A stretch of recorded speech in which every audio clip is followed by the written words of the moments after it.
Besem Hamasia. Waalaikumsalam. Ya, hari ini kita mau sharing. Ya, saya mau sharing tentang kembali kepada tujuan penciptaan manusia.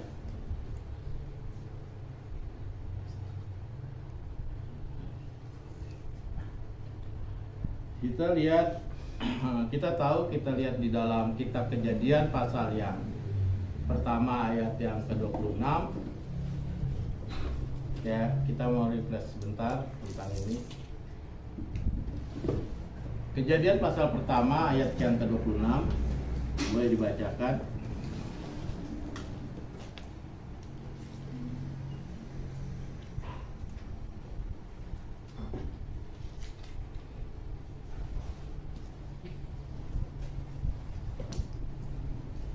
Baiklah, kita menjadikan manusia menurut gambar dan rupa kita, supaya mereka berkuasa atas ikan-ikan di laut dan burung-burung di udara, dan atas ternak dan atas seluruh bumi, dan atas segala binatang melata yang merayap di bumi. Ya, ayat 27-nya. Maka Allah menciptakan manusia itu menurut gambarnya. Menurut gambar Allah diciptakannya dia, laki-laki dan perempuan diciptakannya mereka. Ya. Jadi menurut gambar Allah, laki-laki dan perempuan. Ini bukan jenis kelamin, tetapi kemuliaan Allah. Ya, kemuliaannya. Pada saat itu manusia penuh dengan kemuliaan sama seperti Allah. Ya, bukan sama mirip Allah, tapi seperti ya kemuliaannya. Itu sebabnya kemuliaan Allah itu terang sekali. Dan pada saat Adam dan Hawa jatuh dalam dosa, dia lihat telanjang. Kenapa telanjang? Karena kemuliaannya hilang sehingga Adam terlihat bahwa dia telanjang. Kita lihat dalam Kejadian pasal 2 ayat yang ke-16 dan 17. Lalu Tuhan Allah memberi perintah ini kepada manusia, semua pohon dalam taman ini boleh kau makan buahnya dengan bebas. Tetapi pohon pengetahuan tentang yang baik dan yang jahat itu janganlah kau makan buahnya, sebab pada hari engkau memakannya pastilah engkau mati. Ya, pada saat memakannya manusia akan mati. Kalau tidak memakan berarti ya hidup kekal. Karena Allah kekal, karena segambar, ya manusia juga hidup kekal. Karena ada pelanggaran, sehingga manusia mengalami kematian. Itu sebabnya di dalam kitab Roma pasal 6 ayat 23 katakan apa? Roma pasal 6 ayat 23. Sebab upah dosa ialah maut, tetapi karunia Allah ialah hidup yang kekal dalam Kristus Yesus Tuhan kita. Sebab upah dosa adalah maut. Ya, kematian. Jadi setiap manusia mati, mengalami kematian. Karena apa? Karena dampak daripada pelanggaran. Upah dosa adalah kematian. Pertanyaannya, bagaimana dengan Henok dan Elia? Ya. Coba kita lihat 2 Raja-Raja pasal yang kedua ayat yang ke-11.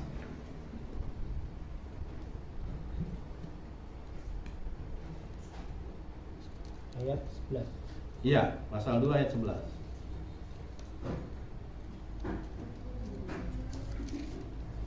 Sedang mereka berjalan terus sambil berkata-kata, tiba-tiba datanglah kereta berapi dengan kuda berapi memisahkan keduanya.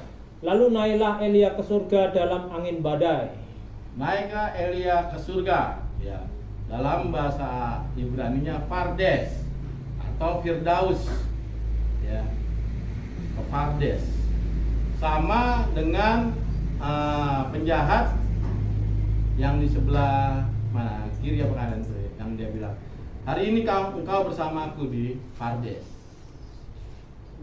yang disalibkan, ya, karena dia percaya akan Yesus. Nah, Henok masih ada di Fardes. Coba kita lihat Elia. Ketika ya kita lihat di dalam 2 Raja-Raja pasal 2 ayat 12-nya. Ketika Elisa melihat itu, maka berteriaklah ia, Bapakku, kereta Israel dan orang-orangnya yang berkuda. Kemudian Kemudian tidak dilihatnya lagi, lalu direnggutkannya pakaiannya dan dikoyakkannya menjadi 2 koyakan. Ya, menjadi 2 koyakan. Orang-orang kereta Israel dengan orang-orang yang berkuda. Ya, ini sebenarnya nubuatan tentang Henokh akan sangkut pautnya dengan kitab Wahyu. Nanti kita lihat. Ya. Jadi, ya, kita lihat lagi dalam Kejadian pasal 5 ayat yang ke-24. Bagaimana dengan Elisa atau bagaimana dengan Elia? 24 dan 29. Dan Henokh hidup bergaul dengan Allah. Ya, Lalu ia tidak ada lagi sebab ia telah diangkat oleh Allah. Terus ayat 25. 29 ayat 25. Ya. Setelah Metusalah hidup 187 tahun, ia memperanakkan Lamek. Ya. Dan Metusalah masih hidup 782 tahun setelah ia memperanakkan Lamek. Ya, so. Dan ia memperanakkan anak-anak lelaki dan perempuan. Ya. Jadi Metusalah mencapai umur 969 tahun lalu ia mati. Ya, stop. Jadi di sini Henokh dan Elia, ya, dia langsung terangkat ke Pardes. Berarti sampai saat ini dia masih hidup, belum mengalami kematian. Lalu bagaimana dengan kodrat manusia? Sedangkan kodrat manusia, upah dosa adalah kematian. Apakah Henokh dan Elia tidak berdosa?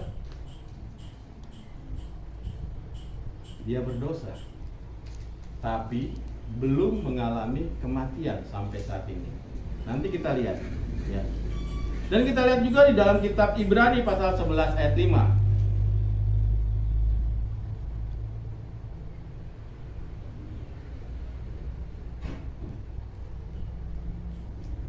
Karena iman Henokh terangkat supaya ia tidak mengalami kematian dan ia tidak ditemukan karena Allah telah mengangkatnya. Sebab sebelum ia terangkat ia memperoleh kesaksian bahwa ia berkenan kepada Allah. Ya, karena dia belum mengalami kematian. Begitu di dalam Maliaki pasal 4 ayat yang ke-5.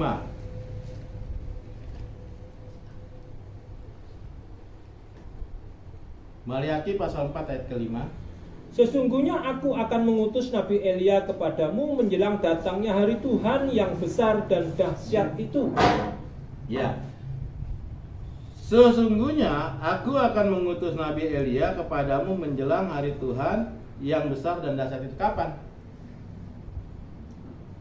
Kapan akan turun kembali? Kedatangan dari Yesus. Pada saat kedatangan Tuhan Yesus. Pada saat Antikris. Gitu.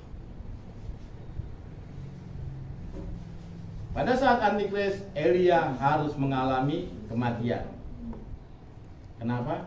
Karena kodrat manusia harus mengalami kematian. Kita lihat di dalam Wahyu. Wahyu pasal 11. Wahyu pasal yang 11 ayat ketiga sampai ayat yang ke-12. Dan aku akan memberi tugas kepada 2 saksiku supaya mereka bernubuat sambil berkabung. Stop. Aku akan mengutus 2 saksiku. Siapa? Henokh dan Elia. Henokh dan Elia. Bukan Musa. Makanya inilah letak banyak orang salah di sini. Nanti saya bukakan. Kita lihat dalam Alkitab. Lanjut. Dan aku akan memberi tugas kepada 2 saksiku supaya mereka bernubuat sambil berkabung 1260 hari lamanya. Ya. Mereka adalah kedua pohon zaitun dan kedua kaki dian yang berdiri di hadapan Tuhan semesta alam. Dan jikalau ada orang yang hendak menyakiti mereka, keluarlah api dari mulut mereka, menghanguskan semua musuh mereka. Dan jikalau ada orang yang hendak menyakiti mereka, maka orang itu harus mati secara itu. Mereka mempunyai kuasa menutup langit, supaya jangan turun hujan selama mereka bernubuat. Stop. Nubuat dari siapa itu? Elia. Elia. Kita lihat dalam 1 Raja-Raja ayat 17, pasal 17 ayat 1. 1 Raja-Raja.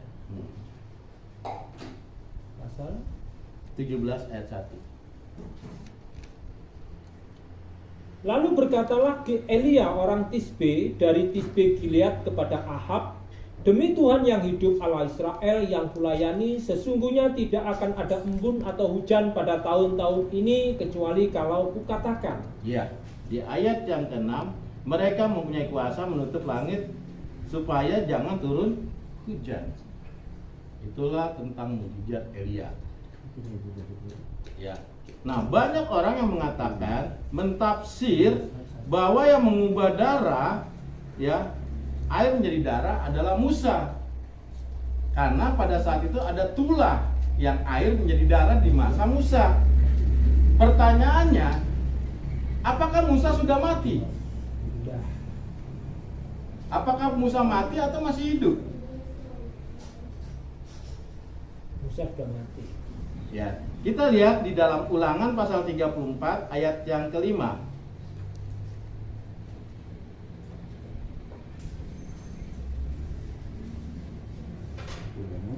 Ulangan 34 ayat 5. Lalu matilah Musa, Lalu matilah Musa. hamba Tuhan itu di sana di tanah Moab sesuai dengan firman Tuhan.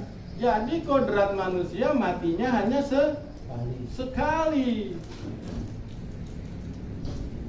Jadi sebenarnya siapakah yang diutus pada saat itu kedua nabi? Henok dan Elia. Henok dan Elia yang belum mengalami kematian. Itulah yang diutus. Itu sebabnya kalau kita baca seterusnya ayat yang ke-7 Wahyu tadi, Wahyu pasal yang ke-11 ayat 3 yang ke-7. Dan apabila mereka telah menyelesaikan kesaksian mereka, maka binatang yang muncul dari jurang maut akan memerangi mereka dan mengalahkan mereka serta membunuh mereka. Membunuh mereka. Nggak mungkin Musa, karena Musa sudah mati. Yang belum mengalami kematian adalah Henok dan Elia. Itulah yang diutus. Ya, sampai sekarang dia masih ditaruh yang namanya di Pardes, tempat penantian atau pangkuan Abraham. Itulah nanti yang diutus untuk melawan antikris. Dia memberikan kesaksian, lalu antikris membunuh nabi dua ini, yaitu Henok dan Elia. Lebih banyak orang-orang Kristen bilang Musa dan Elia. Musa sudah mati. Tidak ada kodratnya orang mati dua kali. Sebabnya Elia dan Henok sebenarnya dia juga berdosa. Karena dampaknya harus merasakan. Dosa turunan tidak ada, tapi dampak daripada dosa itu ada. Kita lihat di Yeskiel pasal 18 ayat 20. Yeskiel pasal 18 ayat yang ke-20.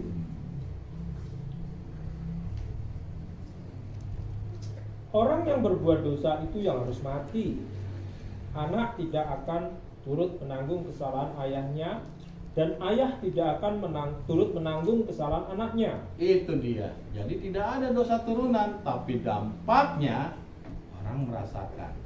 Akibat kelanggaran Adam dan Hawa, kita merasakan dampaknya. Apa dampaknya? Kematian. Itu sebabnya upah dosa adalah kematian, maut. Ya. Satu contoh, ya. Seandainya Pak Ferdi berbuat salah dalam pemerintahan, Pak Ferdi dipenjara karena melanggar, mencuri, nggak mungkin satu keluarga ikut dipenjarakan. Tapi satu keluarga merasakan dampaknya. Apa dampaknya? Malu. Tidak ada kutuk dosa turunan. Ekonominya kacau. Yang ada dampak kematian. Orang tua yang berbuat dosa, anak tidak ikut menanggung. Yesus katakan seperti itu.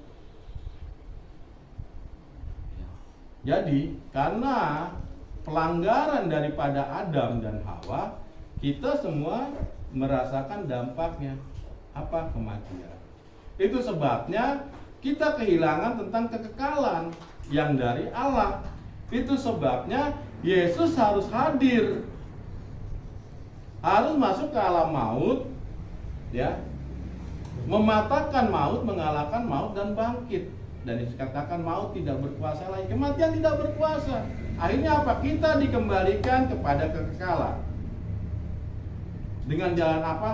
Pertama, baptisan yang benar. Galatia pasal 3 ayat 27.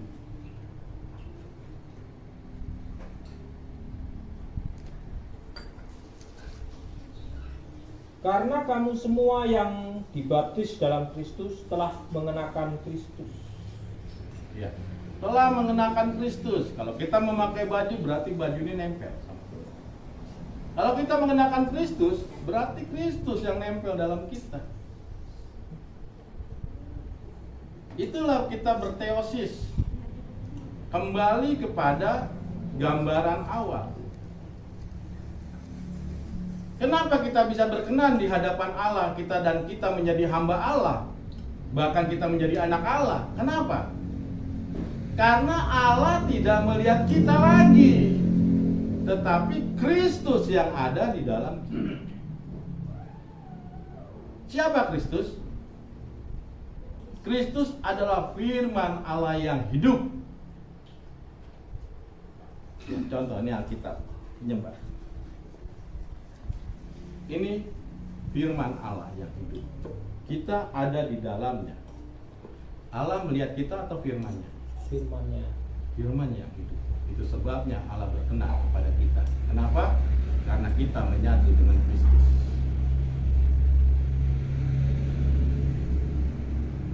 Dengan cara apa? Keselamatan dengan cara baptisan mendasar dan liturgi. Ya. Itu sebabnya orang tidak paham tentang liturgi. Ya. Liturgi itu menyatukan kita kepada Allah.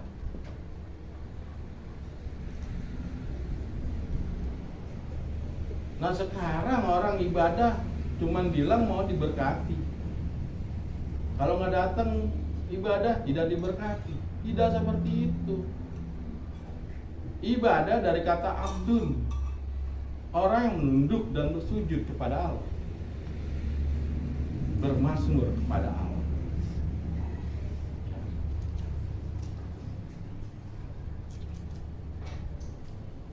Makanya kita harus tahu benar tentang yang namanya bertafilah atau berteosis atau menyatu kepada Allah.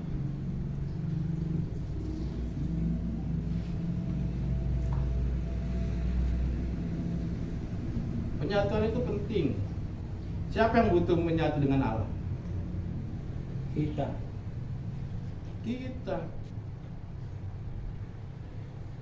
Kalau kita nggak butuh menyatu dengan Allah, tidak usah datang beribadah, tidak usah datang bersembahyang.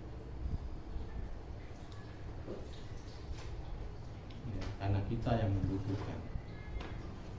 Alkitab sudah katakan keselamatan datangnya pribadi lepas pribadi, nggak ngajak-ngajak. Hanya kita sebagai anak-anak Allah, dia saling mengingatkan kenapa kita nggak sembahyang, kenapa kita tidak ikut ini.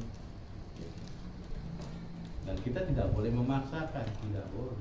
Hanya sebatas mengingatkan. Ya. Karena keselamatan datangnya pribadi lepas pribadi. Kalau tidak hatinya tidak dibukakan untuk datang menyatu dengan Allah, ya sulit walaupun didorong-dorong, nggak bisa. Ya. Jadi sebenarnya itu penting, baptisan juga penting, ya, karena baptisan itu keselamatan. Ya, coba kita lihat juga di dalam 1 Petrus 3 ayat 20.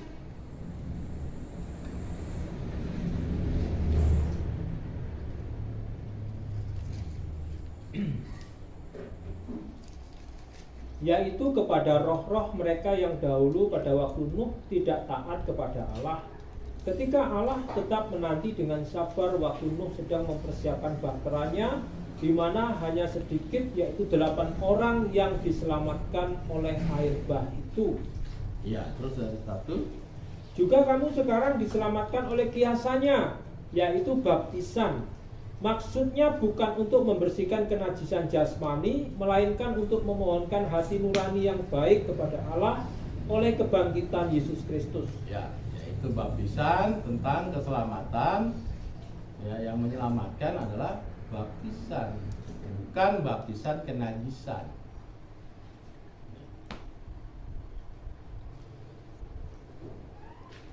Jadi kita harus paham tuh juga tentang baptisan.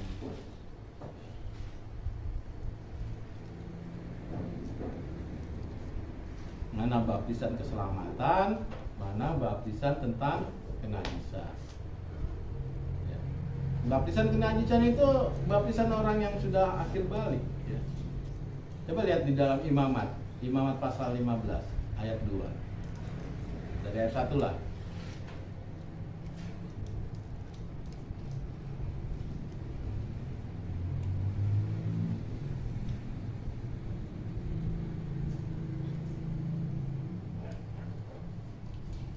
Pasal 12.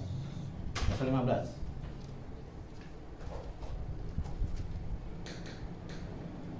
Ketidaktahiran pada laki-laki dan perempuan. Ya. Tuhan berfirman kepada Musa dan Harun, berbicaralah kepada orang Israel dan katakan kepada mereka, apabila aurat seorang laki-laki mengeluarkan lelehan, maka najislah ia karena lelehannya itu. Ya, jadi laki-laki yang akhir balik atau mimpi basah itu najis, harus dibaptis atau mikwe, baptisan kenajisan. Nah, laki-laki yang akhir balik usia berapa? 12 tahun. 12 tahun. Ya, terus ayat selanjutnya 19 untuk wanitanya. Apabila seorang perempuan mengeluarkan lelehan dan lelehannya itu adalah darah dari auratnya, ia harus 7 hari lamanya dalam cemar kainnya, dan setiap orang yang kena kepadanya menjadi najis sampai matahari terbenam. Iya. Yang wanita kalau datang bulan usia berapa? Sekitar 12 jalan. Sama dengan pria. Beda-beda. Beda pria. Ya. Beda-beda lah, laki-laki dan perempuan lihat Bisa ukurannya dilakukan. juga. Perempuan ada yang 8 Iya. tahun, 10 tahun, 8 tahun Iya. ada. tergantung kesuburannya. Iya. Itu. Makanya sekarang siklusnya jadi nggak normal kan. Iya. Kalau dulu iya, orang-orang dulu ya. Nah, sekarang hormon, faktor makanan, faktor 8 tahun ada. Sama ada ya. Nah itu. Makanya yang mendasarkan baptisan itu harus usia 12 itu sebenarnya mikwe, bukan baptisan keselamatan. Berarti yang pas itu baptisan keselamatan itu bukan? Ya udah dari kecil udah bisa, Bayi. bayi bisa. Nah dasar apa baptis harus 12 tahun? Itu dari dasar ajaran mikwe, bukan baptisan keselamatan, itu baptisan kenajisan yang dilakukan oleh Yohanes Pembaptis. Kita nggak ada seperti itu ya?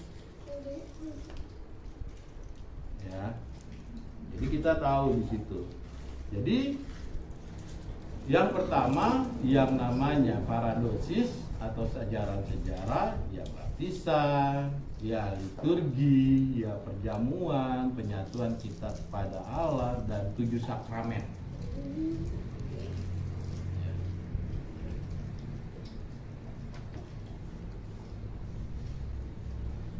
Nah kita kembali lagi ke ayat tadi. Kita lihat di dalam Yudas pasal pertama ayat yang ke-14.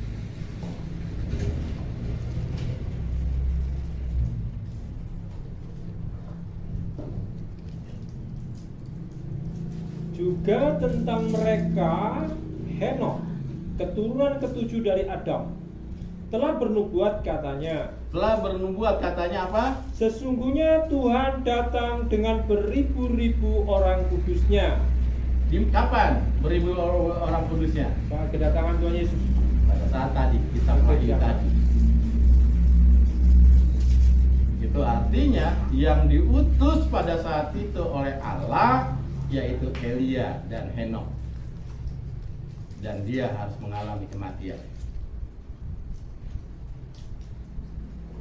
Ya. Lalu bagaimana pada saat Musa ketemu dengan Yesus? Itu rohnya, bukan melalui jasad tubuhnya. Karena Musa telah mati, rohnya lah yang turun bersama dengan Elia. Kenapa bisa? Karena itu seizin Allah. Ya. Lanjut ayat 8.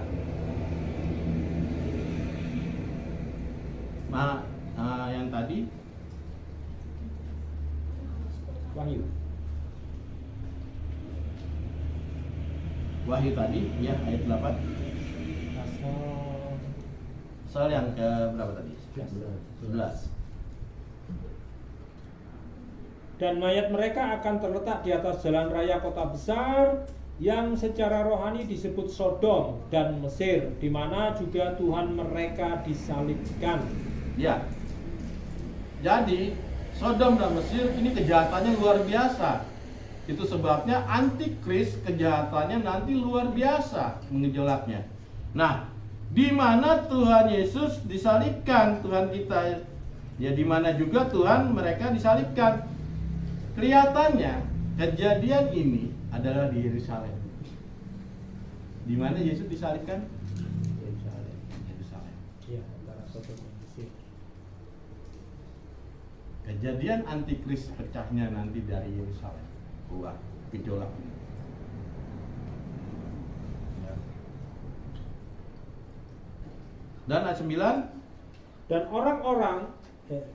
orang-orang dari segala bangsa dan suku dan bahasa dan kaum melihat mayat mereka 3,5 hari lamanya, dan orang-orang itu tidak memperbolehkan mayat mereka dikuburkan. ya, akan melihat dengan cepat. Kenapa? Kenapa bisa cepat? Karena saat ini teknologi canggih akan disiarkan di TV ya, tentang kejadian nabi besar dibunuh, yaitu Elia dan Henokh. Cepat itu, ya, apalagi medsos, cepat sekali. Ya, kejadian ini akan seperti, dan tidak boleh dimakamkan. Ya, bentuknya memang seperti itu nanti tentang antikris kejamnya. Ayat 10. Dan mereka yang diam di atas bumi bergembira dan bersukacita atas mereka itu, dan berpesta dan saling mengirim hadiah, karena kedua nabi itu telah merupakan siksaan bagi semua orang yang diam di atas bumi. Iya, karena itu memang nubuatan setiap orang. Nabi itu bernubuat tentang Yesus, tapi ditolak tentang kebenarannya. Ya. Jadi banyak ajaran menolak tentang hal itu. Ya. Ayat yang ke-11. 3,5 hari kemudian masuklah roh kehidupan dari Allah ke dalam mereka, sehingga mereka bangkit, dan semua orang yang melihat mereka menjadi sangat takut. Ya. Terus Dan orang-orang itu mendengar suatu suara yang nyaring dari surga berkata kepada mereka, "Naiklah kemari." Lalu naiklah mereka ke langit, diselubungi awan, disaksikan oleh musuh-musuh mereka. ya, itulah orang-orang kudus yang mana akan diubahkan bersama-sama. Ya. Bagaimana bisa tahu? Ya memang tubuhnya akan berubah menjadi tubuh yang dimuliakan. Sama seperti Musa, Yesus pada saat itu. Dan kembali pada gambaran yang awal, di mana Adam diciptakan segambar, serefleksi dengan kita. Ya. Jadi di sini banyak orang menuduh atau mengkaji bahwa yang turun itu adalah Musa. Ternyata kalau kita telaah, ya, dari nubuatan-nubuatan, dari kitab-kitab sebelumnya, ternyata yang diutus adalah Henok dan Elia, karena mereka yang sampai saat ini masih dijaga kehidupannya. Untuk apa? Untuk diutus di hari berikutnya. Kapan? Pada saat Antikris tiba. Kapan Antikris tiba? Kok belum tahu? RBO. Pada akhir zaman. Ya. Sebenarnya Antikris sudah ada. Itu sebabnya ada yang namanya kerajaan 1000 tahun damai. Ya, 1000 tahun damai itu apa? Ya. Nanti kita belajar tentang ilmu gematria, tentang nubuatan kerajaan 1000 tahun damai. Itu harus dikupas dengan yang namanya ilmu gematria. Apa sih 1000 tahun? Apa sih 66? Apa sih yang masuk surga 144? Ya. Karena di situ nanti banyak angka-angka. Nah, kenapa ya Yohanes dibuang di Pulau Patmos seperti ini? Sampai Yohanes menuliskan 7 jemaat di dalam kitab Wahyu. Karena Pulau Patmos ini tidak jauh dari Efesus, di mana pelayanan Yohanes. Efesus itu pertama kali Yohanes menjadi uskup di Efesus. Nah, di Pulau Patmos lah Yohanes dibuang. Dan kita tahu suratan kitab Wahyu kapan? Ya, Yohanes dibuang kira-kira tahun 58 ya, 58-an. 90-an. Ya, 90-an. Tahun 95 ya, kita Wahyu itu ya. Berarti kitab Wahyu ditulis antara 95. Ya. Di dalam Pulau Patmos. Di mana dia? Di gua. Makanya